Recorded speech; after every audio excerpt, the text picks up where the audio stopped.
क्या आपको पता है इंडिया और पाकिस्तान में आज से 40 साल पहले 10 करोड़ से ज़्यादा गुद पाए जाते थे, मगर आज ये फ़िकत चंद हज़ार रह गए। क्यों? आखिर गुद नापैद क्यों हो गए? इंडिया और पाकिस्तान में गुद की नापैद होने की बहुत अफसोसनाक वजह डिक्लोफेनेक नामी गोली है।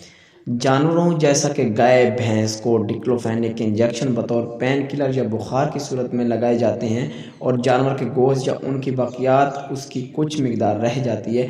ऐसे में वो जानवर जो कि इस दवाई को खाने के कुछ अरसा बाद बुखार वगैरह से मर या ज़िबा कर लिए जाते हैं, तो इनके एंड्रियो का लाश को गुद खा जाते हैं। मगर यहाँ एक मसला पैदा हो जाता है, डिक्लोफेनेक की लाश में 0.8 मिकदार भी गुद को मार देने की सलीहियत रखती है, क्योंकि ये गुद की गुर्दों को फेल कर देते हैं। लिहाजा अगर गुदों की बहुत बड़ी तादाद सिर्फ 1% ऐसे जानवर को गलती से खा लेने की वजह से मर गई और आज नतीजा सामने है। इंडिया और पाकिस्तान में सबसे ज़्यादा बाऊ कुत्ते खाए जाते हैं और आवारा कुत्तों के केस होते हैं, क्योंकि यहाँ रहने वाली तकरीबन 99% गधे नापैद हो चुकी हैं और ये इकोसिस्टम के बहुत बड़ा ख़तरा है।